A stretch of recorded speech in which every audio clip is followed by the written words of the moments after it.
se enfrentam em Barueri, gramado sintético ainda assim. E olha como foram os últimos choque reis. Olho na tela.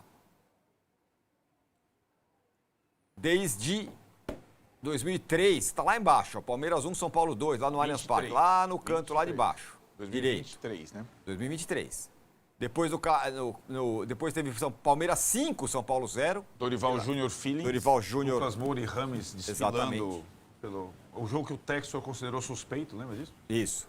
Aí teve aliás, o Textor acabou com o Botafogo. Acabou. Pois é. Ganhou 2 Vira SAF que Meu resolve. Deus. Aí tivemos aquela Supercopa, né, que empatou no tempo normal e o São Paulo venceu nos pênaltis. Eu vou falando do técnico do São Paulo, porque sempre foi o Abel. Tá bom, isso. E o São Paulo, dos rivais, foi o que menos trocou, pra você ter uma ideia. Aí no Paulista, São Paulo... Carpini. São Paulo 1, Palmeiras 1. Zubeldia... Não, Carpini. São Paulo 0, Palmeiras 0, já no Brasileirão. Zubeldia. Palmeiras 2, São Paulo 1. Zubeldia. Palmeiras 0, São Paulo 0. Zubeldia. Palmeiras 1, São Paulo 0. Zubeldia e Flávio de Souza. Foi a semifinal do Paulistão, Exato. do pênalti do Vitor Roque.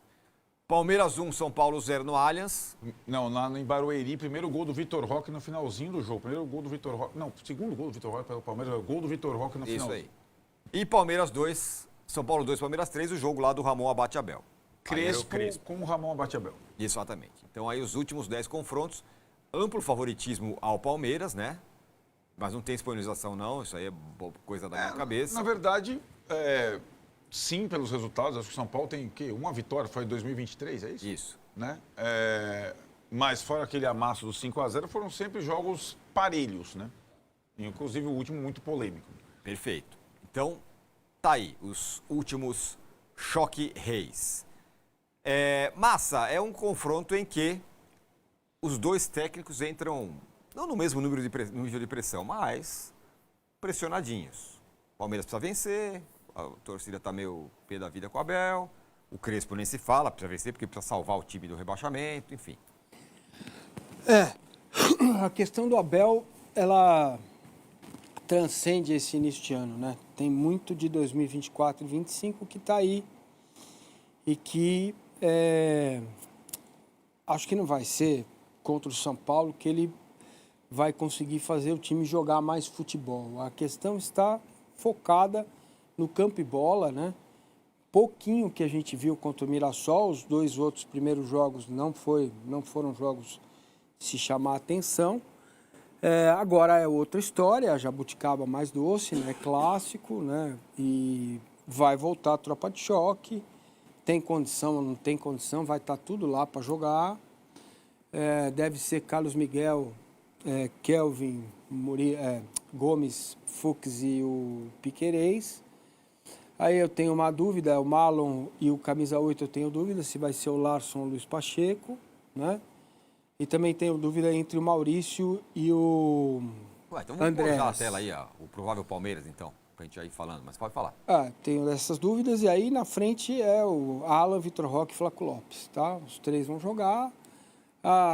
Existe o torcedor do Palmeiras está muito preocupado com a falta de variações táticas do time, aquilo que o time não consegue entregar quando é bem marcado, as dificuldades que o Palmeiras tem quando a bola é dada a bola a ele, né? Quando o Palmeiras tem a bola para jogar, normalmente, se bem marcada a saída pelo lado, o Palmeiras sofre pra caramba. Geralmente a bola sobra no pé do Gomes, que é o que menos tem facilidade de um jogo curto. A bola dele melhor é a longa, e aí é longa, bola longa, chutão, enfim, a galera pega como quiser, né? Então são coisas que a gente precisa ver, né? Notícias lá no México de que tem um avanço aí com relação ao América do México contratar o Veiga, não tenho nada com... Falei agora com o Léo Barbieri lá do nosso palestra, ele está assistindo a gente, um abraço para você, cara. O Léo é mais ou menos meu chat GPT com relação à contratação, que eu sempre faço consultas para ele, né? Então, a questão está assim, Pode ser o Veiga sair com o empréstimo com compra garantida no final, uma casa de 10 milhões de dólares, enfim, não tá ainda resolvido isso. Já saiu o Aníbal, já saiu o Mikael, já saiu o Facundo e chegou o Marlon. Sim. Então, para o jogo em si, é o que eu falo, é campo e bola. Porque daqui a pouco vai ter o Evangelista, vai ter o Paulinho e não tem mais desculpa, sabe? Não tem mais... Se a gente observar o Palmeiras, se ele não for competitivo, correr o dobro com o adversário e marcar mais que o adversário, ele vai ter dificuldade no jogo. Além disso, é preciso um pouco mais agora. Mais, né? Preciso fazer mais. É preciso que o time acerte os passes lá de trás.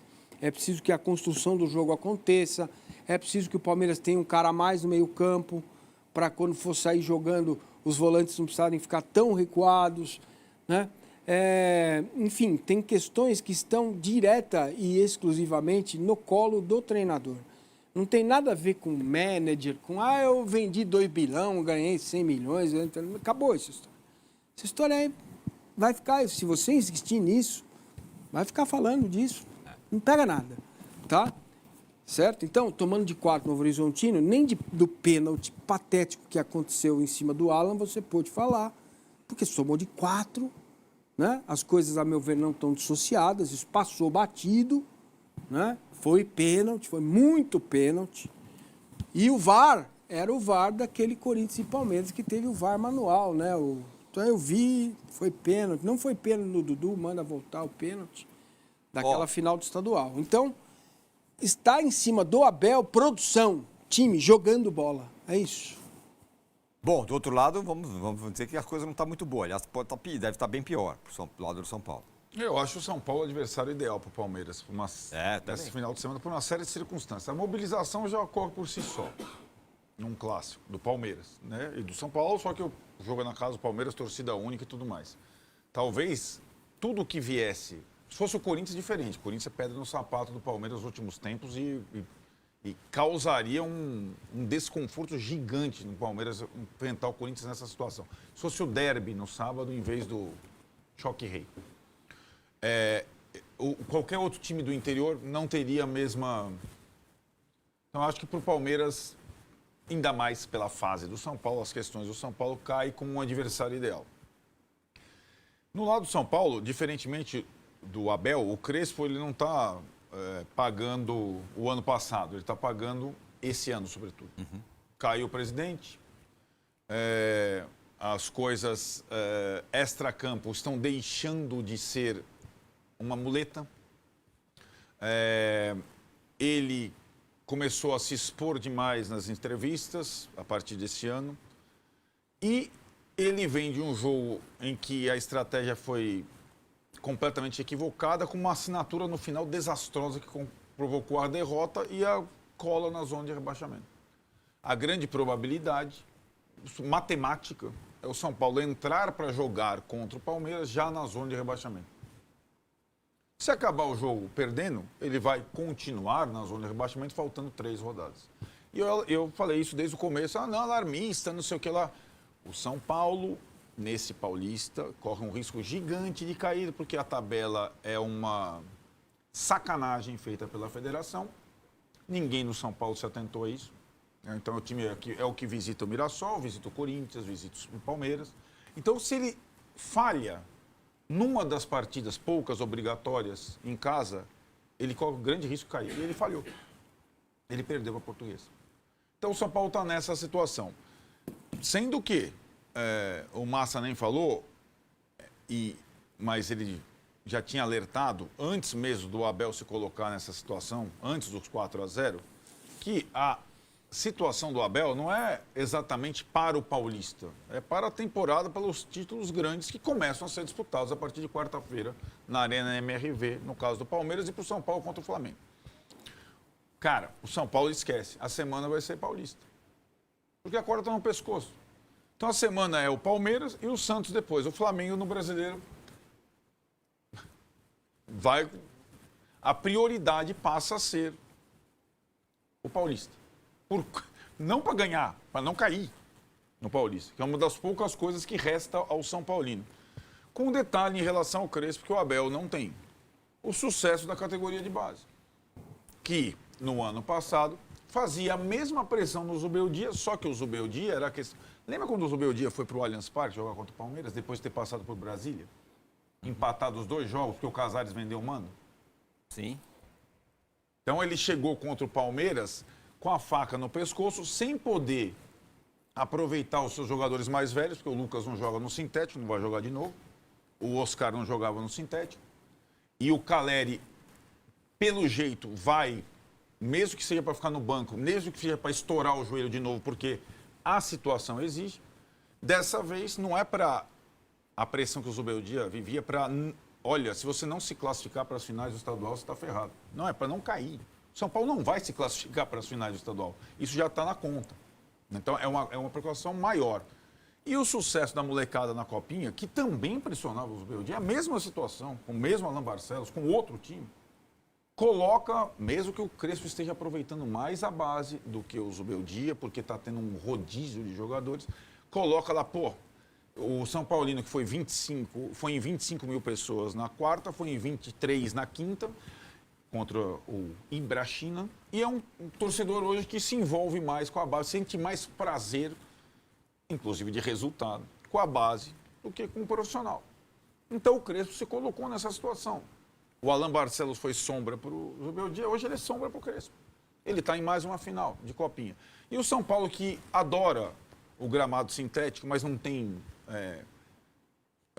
força para fazer uma campanha contra o gramado sintético, vai jogar o final de semana em 2 gramados sintéticos. Vai jogar em Barueri e vai jogar no Pacaembu, naquele lixo que virou o Pacaembu. Ah, pô, o Pacaembu sempre foi a final da Copinha. Por que vai continuar sendo a final da Copinha se não é mais Pacaembu?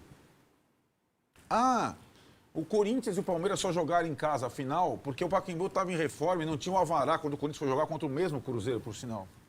Mas o São Paulo é aquele que não vai jogar no seu estádio a final, e deveria jogar no seu estádio a final da Copinha. O São Paulo deveria jogar contra o Cruzeiro no Morumbi a final da Copinha, como os outros rivais fizeram. O Palmeiras saiu da fila da Copinha jogando no Allianz Parque. Não foi no Pacaembu, não, onde ele perdeu para o Santo André, perdeu para um monte de time. Então são detalhes que ninguém cuida no São Paulo. O São Paulo é fraquíssimo no bastidor. E, além de tudo, na calada da noite, 23 horas, F5 na escala de arbitragem, quem veio? Candansan. É aí. E aí é uma prova. Quem que é Matheus Candansan? Como é que ele apareceu para o futebol? Pode repetir o quadro aí dos Choque Reis. Foi lá no Paulista, um jogo que o São Paulo jogou melhor, com o Carpini. Saiu na frente. Ele inventou um pênalti de soco do Rafael, que socou a bola e tal. E ele não expulsou o Richard Rios numa entrada criminosa. Aquele jogo, ainda era o Casares, ainda era o Belmonte, foi o dia que eles foram para cima. E as arbitragens de São Paulo e Palmeiras estão no DNA desses últimos confrontos. O último jogo foi do Ramon Abate Abel. O anterior foi Flávio de Souza. Certo? Então, tem que ter um cuidado com esse jogo especial. E quem tem que apitar são os melhores, e não os que estão sendo testados. E vai ser o Matheus Candansan. Né? Por incrível que pareça, vai ser o Matheus Candansan. Mas o São Paulo é o café com leite do futebol brasileiro. Ah, é o Matheus Candansan? Fazer o quê, né? E o São Paulo está no fazer o quê desde o começo da temporada. Essa é uma contratação do Dorival, não é nem do Marcelo Paes e nem do Stabile. Especialmente o treinador. Então, tá lá, então ele que vai falar pelo cara. Sim. Eu não estou dizendo que ele aliciou, mas evidentemente ele, a família, até convenceram o Alisson a jogar no Corinthians. Básico. Sem dúvida. E a partir daí se criou uma situação. É uma situação arriscada para um treinador, porque a responsabilidade da contratação é dele. O torcedor não morre de amor pelo Alisson, do Corinthians, dá para perceber. O torcedor e quem cobra o Corinthians acha a contratação cara. E aí a gente vai para o outro lado. Para o São Paulo, que se viu, de repente, numa situação, o jogador não quer mais jogar aqui, ele quer jogar no rival e tal, ele fica, putz, eu vou negociar, o cara vai ficar insatisfeito, por quanto? E aí fez esse, para mim, para time grande, rival, ou você vende ou faz uma troca ou não negocia. Interessa, ou não negocia. Emprestar para o rival não existe. Então o São Paulo emprestou com esses a 1 milhão à vista, porque o Corinthians não queria pagar, velho. O Corinthians não queria pagar R$1 milhão. Então, assim, tudo bem, aí tem as amarras. Eu acho que é por isso que o Rafael está falando. Além dos 500 a mais, se jogar 25 jogos, bônus em euros, e não sei o que lá, e a multa para jogar contra o São Paulo mais alta do que o normal, que normalmente é 1 milhão, é 2 milhões, tal. Mas era o mínimo que o São Paulo tinha que fazer, mínimo. E mesmo assim, essa é aquela contratação que não é bem recebida no primeiro momento para quem contrata, e é uma venda ou um empréstimo muito mal recebido para quem empresta. Então, assim, criou-se... Claro que tem que se criar, porque são rivais, ainda mais com o envolvimento direto de um treinador nessa circunstância, uma grande celeuma. Só queria avisar o Dorival, ou melhor, o Crespo ou o Rui Costa, do lado do São Paulo, que o São Paulo tem os mesmos problemas que o Corinthians para a temporada, e o Alisson é um jogador que faz 4 funções no meio de campo. Então, evidentemente, ele vai ser útil ao Corinthians. Não tem, ainda mais com esse treinador. Essa é uma contratação que tem a chancela do técnico, mas que até por conhecê-lo muito bem, ele evidentemente... Como é que é? Fazer fumaça, que alguém falou? Não vai fazer fumaça. Isso. Não vai decidir jogo, não faz muito gol, mas vai ser útil. E o Massini adora um viva voz. Desculpa. Só para em relação ao Alisson. Eu definitivamente sou analógico. O trem começa a falar de repente, Quem era? Marcelo Barros? Não, de novo, não, esse aí... Fala, Rafael. O Corinthians já conversava com o Alisson e vice-versa. Tanto que o Crespo chegou e falou assim, o Crespo para mim, o Crespo está na questão dele, eu vou expor o jogador também, porque o cara não quer. O cara não quer treinar, o cara não quer jogar, vai ficar na minha. Então, isso.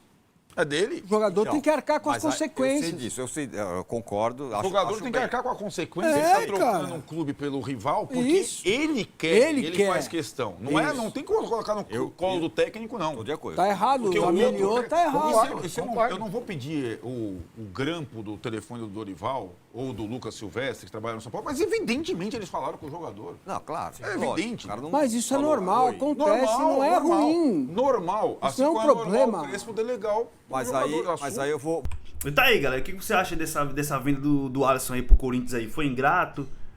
O preço foi bom? Não venderia pro Corinthians? Comenta aí a sua opinião aí sobre essa venda aí. O São Paulo se prepara pro clássico contra o Palmeiras, vai ser um jogão. O São Paulo precisa somar ponto lá, pessoal. Precisa somar ponto. E amanhã a gente vem com a provável escalação aí pra vocês. E de manhã. E de tarde tem um jogo aí, né? Eu acho que é de noite, no caso, né? Tem um jogo aí, vai ser jogão aí.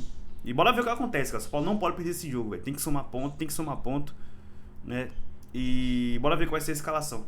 Se o Lucas vai jogar ou não, se o Caleri vai jogar. Né? Como é que vai ser a zaga, se vai ser Arboleda, Alan Franco.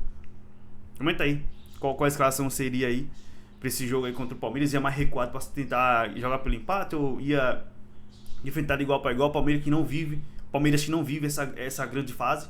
Então comenta aí a opinião de vocês aí. Todos que querem para o Band Esporte, link aqui na descrição. Valeu? É nóis!